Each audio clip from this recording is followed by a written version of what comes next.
انشاءاللہ پتہ ہوگی. جب سپہ سالار کے پاس یہ خط پہنچا تو جمع کیا، پڑھ کے سنایا کہ امیر المومنین نے کہا. تو اب غور کرنے لگے کون سی سنت چھوڑ رکھی ہے ہم نے. ساری سنتوں پر عمل ہو رہا تھا، ساری سنتوں پر عمل ہو رہا تھا.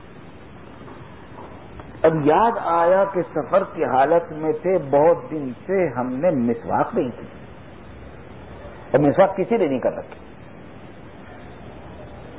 تو سب نے کہا کہ بھئی واقعی یہ سنت ہم سے چھوٹی ہوئی ہے، مسواک چھوٹی ہوئی. چنانچہ سارے لشکر کو حکم دیا کہ جاؤ مسواک لے کر آؤ اور مسواک شروع کرو. سارا لشکر کے تمام افراد جنگل میں پھیل گئے اور مسواک لے کر آئے، مسواک کرنے لگے. تو مورخین نے یہ لکھا ہے اس زمانے میں مسلمانوں کا اتنا روب بیٹھا ہوا تھا دشمنوں پر، کافروں پر، کہ عورتیں اپنے بچوں کو ڈراتی تھی مسلمانوں سے. جب کوئی بچہ شرارت کرتا تو کہتے کوئی مسلمان کو بلا لوں گی، کسی مسلمان کو بلا لوں گی. اور یہ مشہور کر رکھا تھا بچوں میں کہ مسلمان آدمیوں کو کچا کھا جاتے ہیں، یہ مشہور کر دیا تھا. تو سارا جب لشکر چلا گیا جنگل کی طرف، درختوں میں پھیل گیا اور لکڑیاں کاٹ کاٹ کر دانت مسواک کرنے، سب کے سب اوپر قلعے میں سے سب لوگ دیکھ رہے تھے وہ دشمن کے. انہوں نے دیکھا کہ پتہ نہیں کیا قصہ ہوا، ان کو اچانک ایک حکم ملا اور یہ سب کے سب اپنے دانتوں کو تیز کر رہے ہیں. تو ان کو خیال آیا کہ واقعی جو ہم نے سن رکھا ہے کہ آدمیوں کو کچا کھا جاتے، شاید ہمیں کچا کھانے کی تیاری ہے. یہ جمعہ کا دن تھا، سب نے مسواک کر کے سپہ سالار نے حکم دیا کہ حملہ کرو. اب وہ یہ سمجھ گئے کہ اب یہ کچا کھانے کے ارادے سے ہم پر حملہ کر رہے ہیں. ایسا روب اللہ نے ان کے دلوں پر ڈالا کہ وہ بھاگ کھڑے ہوئے اور انہیں دروازے کھول دیے، ہتھیار ڈال دیے انہیں. اور جمعہ کی نماز سے پہلے قلعہ فتح ہو گیا. جمعہ کی نماز قلعے میں جا کر پڑھی مسلمانوں نے. تو چاہے وجہ کچھ بھی ہو، وہ غلط فہمی تھی ان کی کہ کچا کھا جاتے ہیں، غلط شہرت تھی، لیکن بہرحال کوئی ذریعہ اس کو بھی بنا دیا اللہ تعالیٰ نے فتح کا مسلمانوں کو. سنت کو زندہ کرنے کا ہے. رسول اللہ صلی اللہ علیہ وسلم کا ارشاد ہے من احیا سنتی عند فساد امتی فلہ اجر 100 شہید. جب میری امت میں فساد پھیل جائے، بگاڑ پھیل جائے، جس کو فجور پھیل جائے، گناہوں کا دورہ ہو، اس موقع پر جو شخص میری کسی ایک سنت کو زندہ کرے گا اس کو 100 شہیدوں کے برابر ثواب ملے گا. 100 شہیدوں کے برابر کسی ایک سنت کو زندہ کرنے والے. اللہ تعالی ہمیں سنت کو زندہ کرنے والوں میں شامل فرما لے. بہت بڑی سعادت ہے، معمولی سعادت نہیں ہے. سورہ نساء میں ارشاد ہے فلا وربک لا یؤمنون حتی یحکموک فیما شجر بینہم ثم لا یجدوا فی انفسہم حرجا مما قضیت ویسلموا تسلیما. فرمایا کہ اللہ تعالیٰ اپنی قسم کھا کر کہتے ہیں کہ قسم ہے آپ کے رب کی. خود حضور اللہ تعالیٰ فرما رہے ہیں کہ قسم ہے ہمارے رب، آپ کے رب کی قسم ہے، یعنی اپنی قسم کھا رہے ہیں اللہ تعالیٰ کہ میری قسم ہے. فلا وربک قسم ہے آپ کے رب کی کہ یہ لوگ مومن نہیں ہو سکتے یہاں تک کہ وہ آپ کو حکم تسلیم کر لیں، فیصلہ کرنے والا تسلیم کر لیں ان تمام باتوں میں جن کے بارے میں ان کے درمیان اختلاف ہو.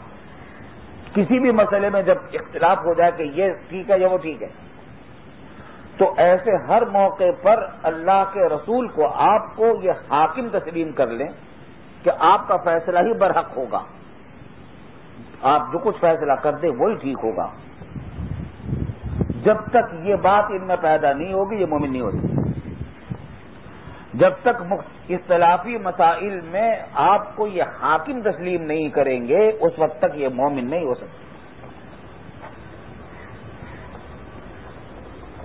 اور جب آپ فیصلہ کر دیں تو دلوں کے اندر تنگی بھی محسوس نہ کریں.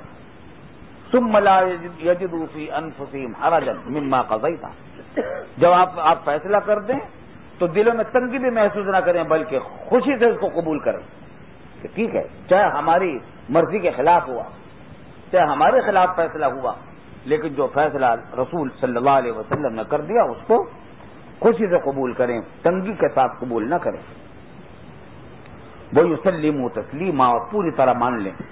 جب تک یہ بات نہیں ہوگی یہ مومن نہیں ہو سکتا، ایمان ہی نہیں آئے گا جب تک آپ کو فیصلہ کن شخصیت تسلیم نہیں کر لیں گے، آپ کے فیصلے کو فیصلہ کن نہیں سمجھ لیں گے، آپ کے فیصلے کو آخری فیصلہ نہیں سمجھ لیں گے، اس وقت تک یہ مومن نہیں ہو سکتا، ایمان نہیں ہو سکتا. ایمان جبھی مکمل ہوگا جب رسول اللہ صلی اللہ علیہ وسلم کے فیصلے کو 100% برحق سمجھا جائے.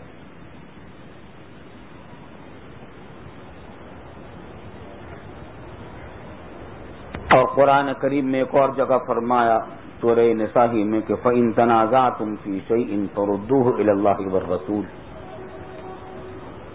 اگر تمہارا نزاع ہو جائے کسی چیز کے بارے میں تو اس مسئلے کو، اس بات کو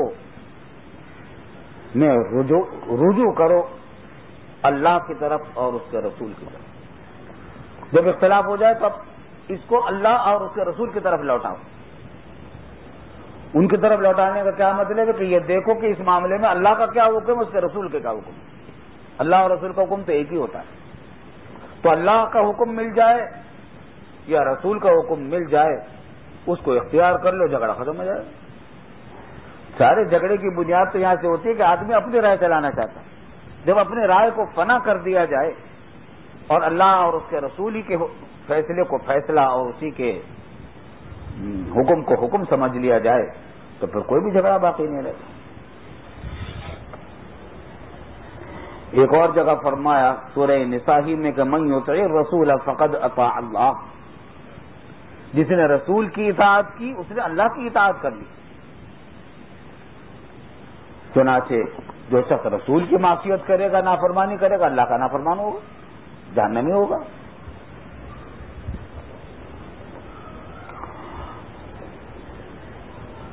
ایک اور جگہ قرآن کریم میں سورہ شورى میں فرمایا کہ وَإِنَّكَ لَتَهْدِي إِلَى صِرَاطٍ مُسْتَقِيمٍ. حضور صلی اللہ علیہ وسلم سے فرمایا کہ آپ تو ہدایت اور رہنمائی فرماتے ہیں سیدھے راستے کی. کیا مطلب؟ آپ جو بات کہیں گے وہ سیدھا راستہ ہو، آپ جو رہنمائی فرمائیں گے وہ ٹھیک ہوگی. اور اللہ تعالیٰ کے ارشاد ہے فَلْيَحْذَرِ الَّذِينَ يُخَالِفُونَ عَنْ أَمْرِهِ أَن تُصِيبَهُمْ فِتْنَةٌ أَوْ يُصِيبَهُمْ عَذَابٌ أَلِيمٌ. پس ڈریں وہ لوگ جو مخالفت کرتے ہیں رسول صلی اللہ علیہ وسلم کے حکم کی، اس بات سے ڈریں کہ ان کو کوئی عذاب، کوئی فتنہ آ پکڑے گا یا ان کے اوپر عذاب علیم، دردناک عذاب آ جائے گا. آخرت میں تو آئے گا ہی، دنیا میں بھی بعض اوقات آ جاتا ہے. تو جو شخص رسول کے حکم کی مخالفت کریں گے وہ اس بات سے ڈریں کہ اللہ کا کوئی عذاب یا فتنہ ان کو آ کر پکڑ لے.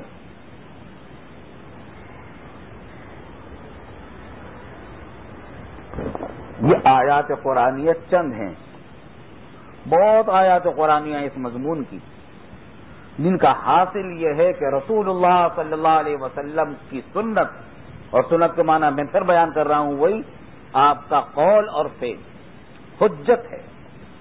اسی سے احکام شریعت ثابت ہوگی. قرآن، اور جس طرح قرآن سے ثابت ہوتے ہیں رسول اللہ صلی اللہ علیہ وسلم کی سنت سے بھی ثابت ہوں گے، کیونکہ رسول اللہ صلی اللہ علیہ وسلم کی سنت کو خود قرآن کی ان آیات نے اور بہت ساری دوسری آیات نے حجت اور بنیاد قرار دے دیا ہے. تو رسول کا حکم وہی ہے جو اللہ کا حکم ہے. اللہ کے اور اس کے رسول کے حکم میں کوئی اختلاف نہیں ہے. جو اللہ کا حکم ہے وہی رسول کا حکم ہے، جو رسول کا حکم ہے وہی اللہ کا حکم ہے.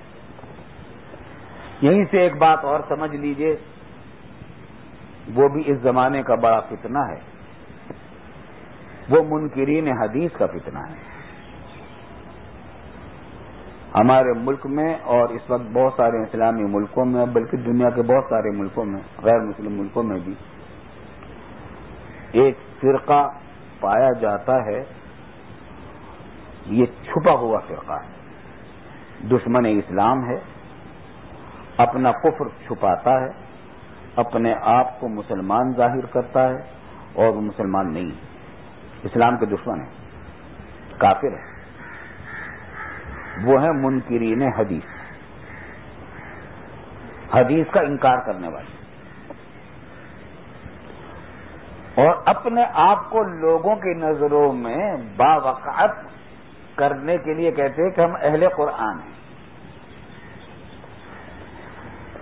وہ کہتے ہیں کہ بس قرآن کافی ہے، حدیث کی ضرورت نہیں ہے، رسول اللہ صلی اللہ علیہ وسلم کے نہ ارشاد کی ضرورت ہے نہ کسی فعل کی، بس جو کچھ قرآن میں موجود ہے بس وہی کافی ہے، اور حضور صلی اللہ علیہ وسلم کے نہ حدیث کی ضرورت ہے، نہ سنت کی، نہ ارشادات کی،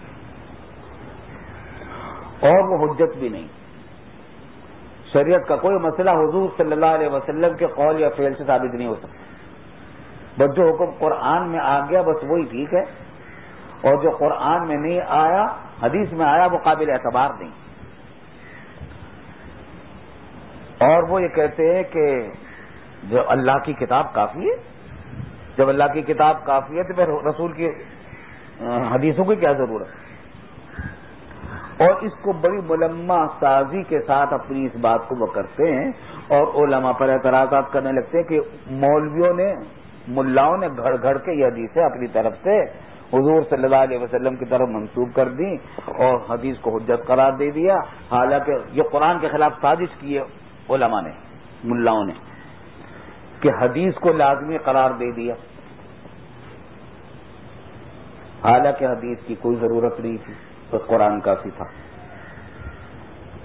چنانچہ وہ اپنے آپ کو کہتے ہیں کہ ہم اہل قرآن ہیں، اور جو لوگ حدیث کو ضروری قرار دیتے ہیں وہ قرآن کے مخالف